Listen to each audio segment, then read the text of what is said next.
లేక లేక పుట్టిన కొడుకంటే మాధవరావు గారికి పంచ ప్రాణాలు. అతడు పక్కన లేకుండా ఏనాడు భోజనం చేయలేదు. ఆ రోజు కొడుకు కోసం ఎదురు చూసి చూసి భోజనం చేయకుండానే లేచిపోయారు. ఆలస్యంగా వచ్చిన జగదీష్ను చూసి ఎక్కడికెళ్ళావు అన్నారు కోపంగా. జగదీష్కి తండ్రికి తనపై గల మమకారం తెలుసు. ఆయనను ఏదడిగినా కాదనరు. ఎదిరించి నిలిస్తే మాత్రం సహించడు. ఒక స్నేహితుడి కోసం హాస్పిటల్లో ఉండిపోయి భోజనానికి రాలేదంటే తండ్రి సహించకపోవచ్చు. నోటుకొచ్చిన అబద్ధం ఆడేశాడు. కాలేజీలో అకస్మాత్తుగా కడుపు నొప్పొచ్చింది. వెంటనే బయలుదేరలేకపోయాను అనేశాడు. మాధవరావు గారి కోపం ఎక్కడిదక్కడ ఎగిరిపోయింది. దాని స్థానంలో ఎక్కడ లేని ఆందోళన ఆక్రమించుకుంది. కడుపు నొప్ప ఎప్పుడొచ్చింది? ఇప్పుడెలా ఉంది? పడుకో, వెంటనే డాక్టర్ని పిలుస్తాను అన్నారు. అంటూనే ఫోన్ దగ్గరికి పరిగెత్తారు. తను అలాంటి అబద్ధమాడినందుకు తల కొట్టుకున్నాడు జగదీష్. కానీ ఇప్పుడు చేయగలిగిందేమీ లేదు. ఆ ఊళ్ళో స్టమక్ ట్రబుల్స్ ట్రీట్ చేయడంలో ప్రసిద్ధి పొందిన డాక్టర్ రవి మాత్రమే. మాధవరావు గారు హాస్పిటల్కి ఫోన్ చేశారు డాక్టర్ రవి కోసం. డాక్టర్ రవి ఆపరేషన్ థియేటర్లో ఉన్నారు, తర్వాత వస్తారు అని సమాధానం వచ్చింది. మాధవరావు గారికి మండిపోయింది. తను మాధవరావు తన కొడుకు కోసం పిలుస్తుంటే రానంటాడా? డాక్టర్ రవికి చెప్పండి, వెంటనే ఆ ఆపరేషన్ మరొకరికి అప్పగించి మా ఇంటికి రావాలి, లేకపోతే ఆ మాట పూర్తి చేయకుండానే ఫోన్ పెట్టేశాడు. శ్రద్ధగా ఆపరేషన్ చేస్తున్న డాక్టర్ రవికి వర్తమానం అందింది. అంతకుముందు ఇలాగే ఏదో సందర్భంలో మాధవరావు గారి మాట కాదన్న ఒక డాక్టర్కి మారుమూల ఊరికి ట్రాన్స్ఫర్ కావడం అతనికి తెలుసు. ఆ తర్వాత అతడు ఎదుర్కొన్న ఇబ్బందులు తెలుసు. తన అసిస్టెంట్ అంత సమర్థుడు కాడని తెలిసినా అల్సర్ మాత్రమే కాక మరికొన్ని కాంప్లికేషన్స్ ఉన్న ఆ కేసును తనే అటెండ్ చేయాలని గ్రహించిన తన చేతిలోని ఆపరేషన్ కేసును అసిస్టెంట్ కొదిలి మాధవరావు గారి ఇంటికి వచ్చేశాడు డాక్టర్ రవి. డాక్టర్ రవిని చూసి నిర్ఘాంతపోయాడు జగదీష్. అయినా ఆ స్థితిలో ఏమీ మాట్లాడలేకపోయాడు. అతని మనసులో సముద్ర మదనం జరగసాగింది. భయంకర కాలకోట విషాల హోరు మస్తిష్కాన్ని రగిలించసాగింది. డాక్టర్ రవి జగదీష్ని పరీక్షించాడు. ఏమీ లేదని తెలిసిపోయింది. అలా అనడానికి వీల్లేదు. ఏవో మాత్రలిచ్చాడు, టానిక్స్ ఇచ్చాడు. మరేం పర్వాలేదు కదా? ఆందోళన గడిగాడు మాధవరావు. ఏం పర్వాలేదు, తగ్గిపోతుంది, విశ్రాంతి తీసుకోమనండి అని వెళ్ళిపోయాడు డాక్టర్ రవి. అప్పుడిక హాస్పిటల్కి వెళ్ళి అతను చేయగలిగిందేమీ లేదు. ఆ కారణం చేత తిన్నగా ఇంటికే వెళ్ళిపోయాడు. డాక్టర్ విశ్రాంతి తీసుకోమన్నాడు. ఆ కారణం చేత జగదీష్ని 2 రోజుల వరకు ఇల్లు కదలనివ్వలేదు మాధవరావు గారు. మనసంతా అమృత్ కుమార్ కోసం అలమటిస్తోన్న విధిలేక మంచంలో పడుకోవలసి వచ్చింది జగదీష్కి. తన అబద్ధాల రోగపు ఖైదు నుండి బయటపడి ఆరాటంతో అమృత్ కుమార్ కోసం వెళ్ళేసరికి పిడుగులాంటి వార్త తెలిసింది. అమృత్ కుమార్ చచ్చిపోయాడు. జగదీష్ తట్టుకోలేకపోయాడు. అమృతతో తనకు జరిగిన చివరి సంభాషణ అతడు మరిచిపోలేకపోతున్నాడు. చిరునవ్వుతో, ఇది 20వ శతాబ్దం జగదీష్. వైద్య శాస్త్రం ఎంత అభివృద్ధి చెందినా నాకేం పర్వాలేదు. డాక్టర్ రవి నాకు నయం చేస్తారు. అవును, 20వ శతాబ్దం. శాస్త్రం అభివృద్ధి చెందింది. విజ్ఞానం ఎంతగానో వృద్ధి చెందింది. అయినా మనుషుల మనసులు మాత్రం ఏమాత్రం పెరగడం లేదు. ఒక సాధారణ వ్యక్తి హాస్పిటల్ నుండి ఆపరేషన్ చేస్తున్న డాక్టర్ని ఇంటికి పిలిపించుకోగలిగాడు. ఆ వ్యక్తి మహానుభావుడు కాదు, అధికారి కాదు, విజ్ఞాని కాదు, రాజకీయవేత్త కాదు, కేవలం డబ్బున్నవాడు అంతే. ఆ ఒక్క ఆయుధంతో ఎన్ని దారుణాలైనా చేయగలుగుతున్నాడు. ఎలా సాధ్యమైంది ఇది? ఎక్కడుంది దీనిలో లోపం? తండ్రిని మొట్టమొదటిసారిగా ఎదిరించి నిలబడ్డాడు జగదీష్. నాన్నగారు, మీరు నా కోసం డాక్టర్ రవిని పిలిపించారు. ఒక అమాయకుడి నిండు ప్రాణాలు బలైపోయాయి. ఇది అన్యాయం, దారుణమైన అన్యాయం. వెక్కి వెక్కి ఏడ్చేశాడు. తన కొడుకు కన్నీళ్లు చూడలేకపోయాడు మాధవరావు. అమృతకుమార్ చచ్చిపోయినందుకు మాధవరావుకి బాధగానే అనిపించింది. ఆయన ఎవరి చావునో కోరుకోలేదు. ఏడవకు జగదీష్, వాళ్ళ తల్లిదండ్రులెవరో నీకు తెలిస్తే చెప్పు, వాళ్లకు ఎంతో కొంత ముట్ట చెబుదాం. దిగ్గున తలెత్తాడు జగదీష్. జరిగిన దానికంటే ఈ మాటలు మరింత దారుణంగా వినిపించాయి. ఒక నిండు ప్రాణానికి రూపాయల్లో వేల నిర్ణయిస్తారా? పుత్రశోకంతో అలమటించే ఆ అభాగ్యులను రూపాయలతో ఓదారుస్తారా? మనిషి వ్యక్తిత్వానికి, మానవుల అనుబంధాలకు ఉన్న విలువ ఇంతేనా? ఇదా? రేపు తనే దూరమైతే తన తండ్రి రూపాయలతో ఆ లోటును పూడ్చుకోగలడా? ఏమో, పూడ్చుకోగలడేమో. నుంచున్నా కూర్చున్నా అమృత చిరునవ్వు వెన్నంటి తరుముతుంటే ఆ ఇంట్లో, ఆ ఊళ్ళో ఉండలేకపోయాడు జగదీష్. ఆ మరునాడు మాధవరావు గారు జగదీష్కి బదులుగా జగదీష్ రాసిన ఉత్తరాన్ని చూసుకున్నారు. నాన్నగారు, ఆనాడు గౌతమ్ బుద్ధుడు దుఃఖ నిర్మూలనకు కారణం వెతుకుతూ సమస్త సౌభాగ్యాలు వదిలి వెళ్ళాడట. ఈ 20వ శతాబ్దంలో సహితం ఒక కొందరి ఇనుప గుప్పిళ్లలో అసంఖ్యాకులు నలిగిపోకుండా ఉండడానికి మార్గం అన్వేషిస్తూ ఇల్లు వదిలి వెళ్ళిపోతున్నాను. నా కోసం వెతికించిన నా ఫోటో పేపర్లలో ప్రకటించి పోలీసుల సహాయంతో నన్ను తిరిగి రప్పించాలని చూసిన నేను మీకు దక్కను. నా సంగతి మీకు తెలుసు. సెలవు, జగదీష్. అవన్నీ కూలీనాలీ చేసుకునే మనుషుల గుడిసెలు. అలాంటి గుడిసెల ముందు కొంత దూరంగా ఆగింది ఒక కారు. మోకాళ్లపైకి దోపుకున్న చిరిగిన చీరలతో ఆడవాళ్లు, మాసికలు వేసిన ప్యాంట్లతో బీడీలు కాలుస్తూ మగవాళ్లు, దిశమొలలతో ముక్కు చీమిడి కారుకుంటూ చీకిరి తలలతో చిన్నపిల్లలు అంతా బిలబిల్లాడుతూ బయటకొచ్చి ఆ కారును, అందులోంచి దిగిన అతి నాజూకైన అమ్మాయిని, ఆ అమ్మాయి పక్కనే ఉన్న షోకిల్లా యువతిని విడ్డూరంగా చూడసాగారు. షోకిల్లా అమ్మాయి చేదరించుకుంటూ అడుగులు వేస్తుంటే, నాజూకుగా ఉన్న అమ్మాయి బెదురుగా అడుగులు వేసుకుంటూ ఆ గుంపు మధ్యకొచ్చింది. ఆ గుంపును చూస్తుంటే ఆ అమ్మాయికి చెమటలు పడుతున్నాయి. జేబురుమాలతో ముఖం తుడుచుకుంటూ వణుకుతున్న కంఠంతో, నీలు, నీలం ఎక్కడుంది అంది. అందరూ ఆ అమ్మాయిని వింతగా చూశారు. ఒక నడివయసు మనిషి వికృతంగా నవ్వి, నీలమ్మ ఏడుందో ఎవరికెరక, సచ్చినోళ్ళు ఏడకపోతారో ఎవరు చెప్పగలరు అంది. ఆ నాజూకు అమ్మాయి బెదురుగా, నీలమ్మ చచ్చిపోయిందా అంది.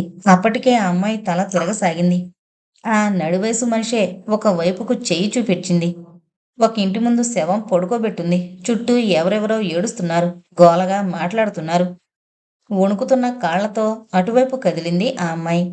వెనక నుండి షోకిల్లా అమ్మాయి, వద్దు జానకి, నువ్వు వాళ్ళ మధ్యకు వెళ్ళకు అని అరిచింది. కాని ఆ అమ్మాయి మాటలేవే జానకి వినిపించుకోలేదు. ఆ శవం దగ్గరకు నడిచింది. మోకాళ్ళ మీద కూర్చుని జీవం లేని నీలమ్మ ముఖంలోకి చూసింది. మరుక్షణం తెలివి తప్పి పడిపోయింది. అల్లంత దూరాన్నే నిలిచిపోయిన షోకిల్లా యువతి గావుకేక పెట్టింది. ఆ గుంపులో నుంచి ఒక యువకుడు మెరుపులా కింద పడిపోయిన జానకిని చేతుల్లో ఎత్తుకుని ఆ గుంపుకి దూరంగా తీసుకొచ్చాడు. షోకిల్లా యువతి ఏడుస్తూ ముఖం తుడుచుకుంటూ, వద్దు వద్దు అంటుంటే వచ్చింది. ఇలా అవుతుందని భయపడుతూనే ఉన్నాను అంది. ఆ యువకుడు షోకిల్లాను చూసి నవ్వి, మరేం భయం లేదు, ఈవిడ్ని కారులో పడుకోబెడతాను, ఇంటికి తీసుకెళ్ళండి అన్నాడు. నాకు డ్రైవింగ్ రాదు, ఈవిడిగారే డ్రైవ్ చేసుకుంటూ వచ్చింది అంది ఆ యువతి. ఆ యువకుడు ఒక్కసారి దూరంగా ఉన్న గుంపును చూశాడు. తన చేతుల్లో ఉన్న సుకుమార్ని చూశాడు. నాకు డ్రైవింగ్ వచ్చు, అడ్రస్ చెప్పండి, దింపుతాను. ఈ అమ్మాయి జానకి, రావుగారు అమ్మాయి, గొప్పగా చెప్పింది ఆ యువతి. ఆ యువకుడు చిరాగ్గా, అడ్రస్ చెప్పండి అన్నాడు. ఆ యువతి నుదురు చిట్లించి, ఎంత మురుకుడేమిటి అన్నట్లు చూసి అడ్రస్ చెప్పింది. ఆ యువకుడు డ్రైవ్ చేస్తుంటే తెలివిలేని స్థితిలో ఉన్న జానకి తల తన ఒళ్ళో పెట్టుకుని, వాళ్ళ నాన్నగారు కూడా ఊళ్ళో లేరు, ఎలాగో ఏంటో అనుకుంది పైకే. ఆ యువకుడు కారు మధ్యలో ఒక చోట ఆపాడు.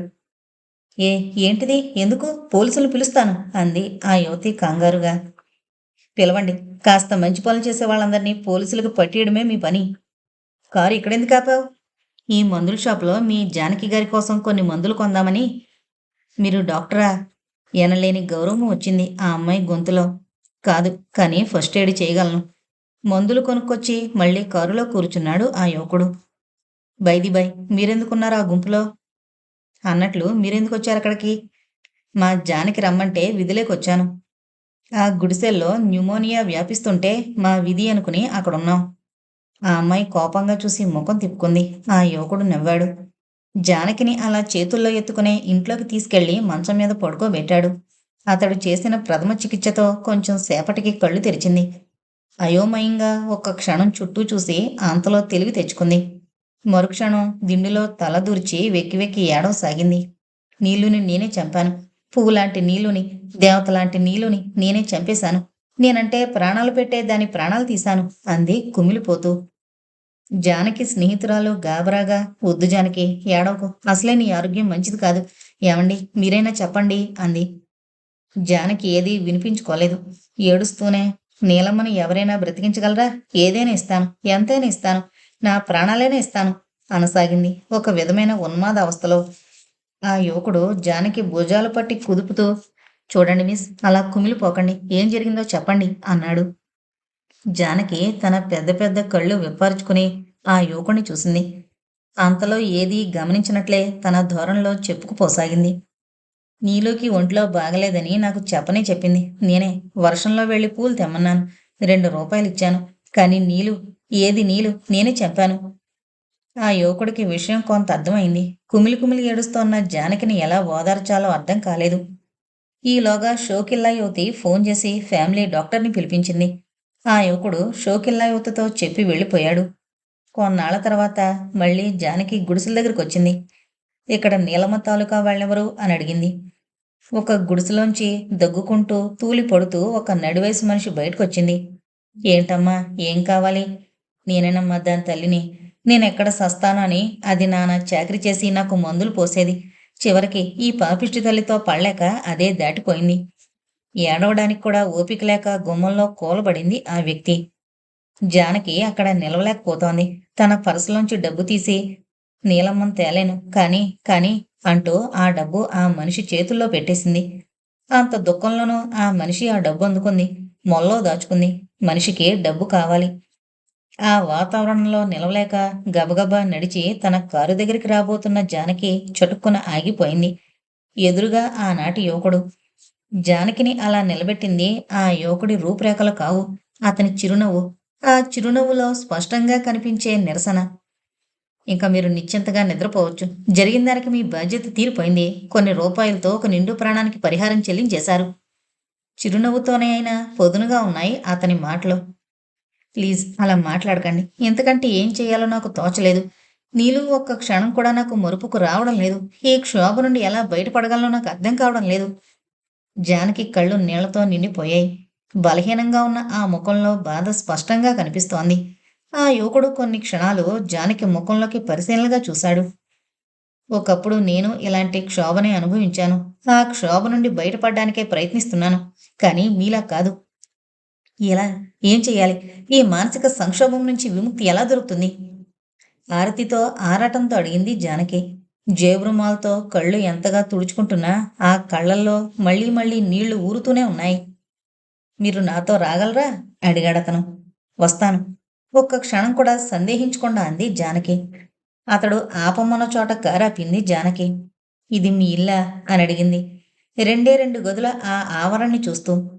కాదు, మా పత్రిక ఆఫీసు, మా సంఘ కార్యాలయం, ఒక రకంగా నా ఇల్లు, ఇంకా నాలాంటి అనేక మంది ఇల్లు. లోపలికి రండి.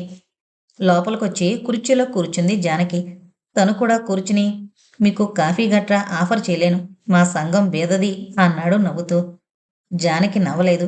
చిరాగ్గా తలాడిస్తూ, నీలు స్మృతుల నుండి దానిని నేనే చంపానన్న క్షోభ నుండి నాకు విముక్తి కలిగే ఉపాయం చెబుతానన్నారు అంది. ఇప్పుడు మీరు చేసిన పని బాగుందా? మనుషుల అనుబంధాలకు, అమూల్యమైన ప్రాణాలకు కూడా రూపాయల్లోనే విలువ కడతారా? నేనలా అనుకోలేదు. కానీ నా చేతుల్లో ఉన్నది కనీసం ఇదైనా చేద్దామని. మీ చేతుల్లో ఉంది ఇంత మాత్రమే కాదు. చేయవలసింది కూడా ఈ మాత్రంతో సరిపోదు.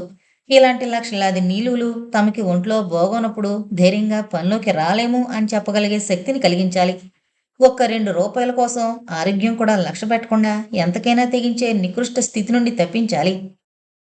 తన బిడ్డ ప్రాణాలకు బదులుగా రూపాయలు అందుకోగలిగిన ఆ అజ్ఞానిలో ఆత్మాభిమానం రగిలించి ఆ డబ్బు ఇచ్చినవాడి ముఖం మీద కొట్టగలిగే ఆత్మశక్తి కలిగించాలి. ఉద్రేకంగా చెప్పుకుపోతున్నాడు ఆ యువకుడు. మంత్రించినట్లు అతడి ముఖంలోకి చూస్తూ కూర్చుంది. అతడు ఈ లోకంలో లేడు. ఆనాడు అమృత్ కుమార్ అన్నాడు, ఇది 20వ శతాబ్దం, శాస్త్రమెంతో అభివృద్ధి చెందింది, నాకు భయం లేదు అని. ఏమయ్యాడు అమృత్? ఇది 20వ శతాబ్దం, అత్యాధునిక యుగం, అన్ని రంగాల్లోనూ అభివృద్ధి సాధించింది నిజమే. కానీ అది అందరికీ అందుబాటులోకి రాకపోయాక దాని ప్రయోజనమేమిటి? తమ ప్రాథమిక అవసరాలను కూడా తీర్చుకోలేని ప్రాణులు కోకొల్లలుగా కళ్ళ ముందు కనిపిస్తుంటే ఏ విధమైన ప్రగతిని సాధించినట్లు? జానకి వింతగా చూస్తూ, అమృత్ కుమార్ ఎవరు? ఏం జరిగింది? అసలు మీరెవరు? అంది. ఒకప్పటి నా పేరు జగదీష్, ప్రస్తుతం దీనబంధు అంటారు. జరిగింది జరిగినట్లు జానకికి చెప్పాడు జగదీష్. జానకి నమ్మలేనట్లు, అంత ఐశ్వర్యాన్ని, తల్లిదండ్రుల్ని వదిలొచ్చేశారా? మరి మీ నాన్నగారు ఊరుకున్నారా? మీ జాడ తీయడం కోసం ప్రయత్నించలేదు అంది. భారంగా కళ్ళు మూసుకున్నాడు దీనబంధు. ఆనాటి తన తండ్రి ఆకృతి గుర్తొచ్చినప్పుడల్లా ఎంత కాదనుకున్నా మనసు బరువవుతుంది. జగదీష్ని వదిలి మాధవరావు గారు బ్రతకలేరు. కొడుకు ఆచూకీ తీయించారు. ఒక షాపులో సేల్స్ మ్యాన్గా పనిచేస్తున్నాడని తెలుసుకున్నారు. ఎవరినైనా పంపిస్తే వస్తాడో రాడోనని స్వయంగా తనే వచ్చారు. మాధవరావు గారెవరో తెలుసుకుని ఎంతో ఘనంగా ఆహ్వానించాడు షాపు యజమాని. వెంటనే జగదీష్ని పీల్చుకురమ్మని మనిషిని పంపించాడు. ఆ మనిషి వెంట జగదీష్ రాలేదు. ఉత్తరం వచ్చింది. నాన్నగారు, నన్నిలా తరమకండి. ఇలా కూడా బ్రతకలేను. ఇక్కడి నుంచి వెళ్ళిపోతున్నాను. ఇప్పట్లో నేను ఇంటికి రాలేను. ఏదో ఒకనాడు తప్పకుండా వస్తాను. మరొక్కసారి మీరు నా కోసం ప్రయత్నిస్తే నేను ప్రాణాలతో మీకు దక్కను. జగదీష్. సింహంలా ఉండే మాధవరావు గారి కళ్ళ నుండి ఆ ఉత్తరం చదవగానే జలజల కన్నీళ్లు రాలిపడ్డాయి. జగదీష్ మనసు నిగ్రహించుకోలేక కారెక్కబోతున్న తండ్రిని రహస్యంగా చూశాడు. ఒక్కసారిగా వృద్ధాప్యం మీద పడిపోయినట్లయిపోయిన తండ్రి ఆకృతి, అతని కన్నీళ్లు అతని మనసును ఒక క్షణం కదిలించాయి. కాని అంతలోనే నిగ్రహించుకున్నాడు. లోకంలో కన్నీళ్లున్నది తన తండ్రి కంట్లో మాత్రమే కాదు, అమృత్ కుమార్ తల్లిదండ్రుల కంట్లోనూ ఉన్నాయి. ఇంకా అనేక మంది తల్లిదండ్రుల కళ్ళల్లోనూ ఉన్నాయి. కొడుకు మొండితనము పట్టుదల తెలిసిన మాధవరావు గారు నిరాశ చేసుకున్నారు. జగదీష్ స్వతంత్ర దీపిక పత్రికాఫీసులో సబ్ ఎడిటర్గా చేరాడు. త్వరలోనే ఆ పత్రికను వృద్ధిలోకి తెచ్చి ఎడిటర్ కమ్ మేనేజర్కు కుడిభుజమయ్యాడు. కొందరు మిత్రులతో కలిసి యువజన సంఘం స్థాపించాడు. ఆ సంఘంలో అన్ని రకాల వాళ్ళు ఉన్నారు. అకాల వర్షాల వల్ల జ్వరాలు వ్యాపించాయి. సంఘం మెంబర్లలో 2 డాక్టర్లు గుడిసెల్లోని నిర్భాగ్యులకు సహాయపడ్డానికి ముందుకొచ్చారు. వాళ్లతోనే జగదీష్ కూడా వచ్చాడు. జగదీష్ చెప్తోన్న సంఘటనలు వింటుంటే జానకి కళ్ళు బాధతో అల్లల్లాడాయి. నాకు తెలీదు, ఇన్ని చీకటి బ్రతుకులు, ఇలాంటి కన్నీటి గాథలు ఉన్నాయని కూడా తెలీదు, దిగాలుగా అంది. జగదీష్ ఉద్రేకంగా, ప్లీజ్ తెలీదు అనకండి. ఆ మాట విని సహించలేకపోతున్నాను. ఈ తెలీదు దేశమంతటా ఎన్నెన్ని రకాలుగా విలయ తాండవం చేస్తుందో చూస్తుంటే నాకు మతిపోతోంది. మీలాంటి చదువుకున్న సహృదయులకు ఏం జరుగుతుందో కూడా తెలీదు. మా నాన్నలాంటి సంపన్నులకు తాము చేసే పనులు ఎంత దారుణమైనవో తెలీదు. ఎవరికి ఏం తెలీదు. కానీ మిస్ జానకి, ఒక్కటి మాత్రం తెలుసుకోండి. ఏం తెలియకుండా ఇన్స్టింక్ట్స్తో బ్రతికేది మృగాలు, మనుషులు కాదు అన్నాడు. జగదీష్ అలా మాట్లాడినా జానకికి కోపం రాలేదు. చిరునవ్వు నవ్వింది. నిజమే, కానీ మృగాలకు తమకు తెలీదని కూడా తెలీదు. అలా తెలుసుకోవడమే మానవత్వానికి మొదటి మెట్టు. మీకు అభ్యంతరం లేకపోతే నేను మీ యువజన సంఘంలో చేరతాను. అభ్యంతరం దేనికి? ఆనందంగా ఆహ్వానిస్తాం. కానీ జాగ్రత్తగా ఆలోచించుకోండి. తొందర లేదు. ఒక మంచి పని చేయడానికి ఎక్కువ ఆలోచన అవసరం లేదు. ఆ రోజే అప్పుడే జానకి యువజన సంఘంలో మెంబర్గా చేరింది. ఆ సంఘ నియమాలు అనుసరిస్తానని ప్రమాణపత్రంపై సంతకం చేసిచ్చింది. దీనబంధువును రావు గారికి పరిచయం చేసింది జానకి. ఆ అమ్మాయి అంతా చెప్పింది. మీరు చాలా సహాయం చేశారట. థ్యాంక్స్. దాందేముందిలేండి, మొహమాటంగా అన్నాడు దీనబంధు. జానకి ఆ కుటుంబానికి డబ్బేయడం నాకు ఇష్టమే, కానీ అందుకోసం వాళ్ళ మధ్యకి వెళ్ళడం మాత్రం నాకు నచ్చలేదు. ఆ అలగా జనం మధ్యకు వెళితే మనకి విలువేముంటుంది చెప్పండి? క్షమించండి, నేను 3 అంతులు వాళ్ళ మధ్య ఉంటాను. రావుగారు కొద్దిగా త్రొట్టుపడి అంతలో నవ్వేశారు. అది కాదు, డబ్బిస్తాను రమ్మంటే వాళ్లే మన కాళ్ళ దగ్గరకు రారు, మనం వాళ్ళ దగ్గరకు వెళ్ళాలా? ఎందుకు రారు? నిండు ప్రాణాలకు బదులుగా 4 రూపాయలు తీసుకోవడానికి సిద్ధపడేవాళ్ళు, ఒంట్లో రక్తాన్ని డబ్బులు కమ్ముకుని ప్రాణం మీదకి కొని తెచ్చుకునేవాళ్ళు, కడుపు కక్కుర్తితో కడుపు తీపినే మరిచిపోగలిగిన వాళ్ళు చేయలేందేముంది? ఏదైనా చేస్తారు. రావుగారు దీనబంధువును విచిత్రంగా చూసి, మీరు తమాషాగా మాట్లాడతారు అన్నారు తేలిగ్గా నవ్వేస్తూ. అవునండి, వాస్తవాలు తమాషాగానే ఉంటాయి. మనం ఎప్పుడూ నిజం మాట్లాడుకోంగా, అందుకని. రావుగారు పకాలను నవ్వి, మీ నాన్నగారి పేరేంటి? ఏం చేస్తుంటారు అన్నారు. నేనొక భారతీయుణ్ణి. ప్రస్తుతం అంతకంటే ఏం చెప్పలేను. రావుగారు కుతూహలంగా చూశారు. దీనబంధువులో పెద్దింటి లక్షణాలు స్పష్టంగా కనిపిస్తున్నాయి. ఒకవేళ ఇంట్లోంచి ఎలుగొచ్చాడా? ఈ మధ్య ఇలాంటి పైత్యాలు ఎక్కువైపోతున్నాయి. ఏం చేస్తున్నారిప్పుడు? యువజన సంఘం నడుపుతున్నాను. మాకొక పత్రిక కూడా ఉంది.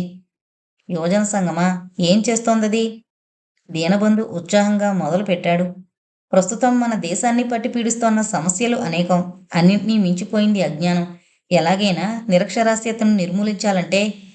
తన మాటలు రావుగారు వినడం లేదని, పరాగ్గా ఏదో ఆలోచించుకుంటూ ఊ అంటున్నారని గ్రహించిన దీనబంధు మాట్లాడడం మానేశాడు. రావుగారు చేతిలో పేపర్ తిరగేస్తూ 2-3 సార్లు ఊ అని మధ్యలో తలెత్తి ఏమన్నారు అన్నారు.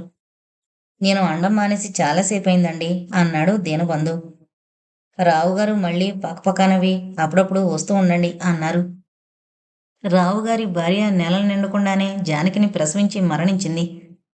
ఆ కారణంగా మొదట్నుంచి జానకి చాలా బలహీనంగానే తయారైంది. రావుగారు బ్రహ్మచర్యం పాటించకపోయినా మళ్ళీ పెళ్లి చేసుకోలేదు.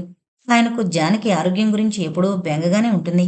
అమాయకురాలు, బలహీనురాలు, సాత్వికురాలు అయిన జానకంటే ఆయనకు పంచప్రాణాలు. జానకి యువజన సంఘానికి వెళ్లి దీనబంధుతో కలిసి తిరుగుతోందని తెలిసినా రావుగారు అభ్యంతర పెట్టలేదు. ఆ సంఘాన్ని గురించి ఆయన పెద్దగా పట్టించుకోలేదు. ఈ మధ్య సంఘ సేవలంటూ 1,00,000 సంఘాలు బయలుదేరుతున్నాయి. తన కూతురు సంఘ సేవకురాలుగా పేరు తెచ్చుకోవడం మంచిదే. తన పలుకుబడికి అది ఒక రకంగా ఉపకరిస్తుంది.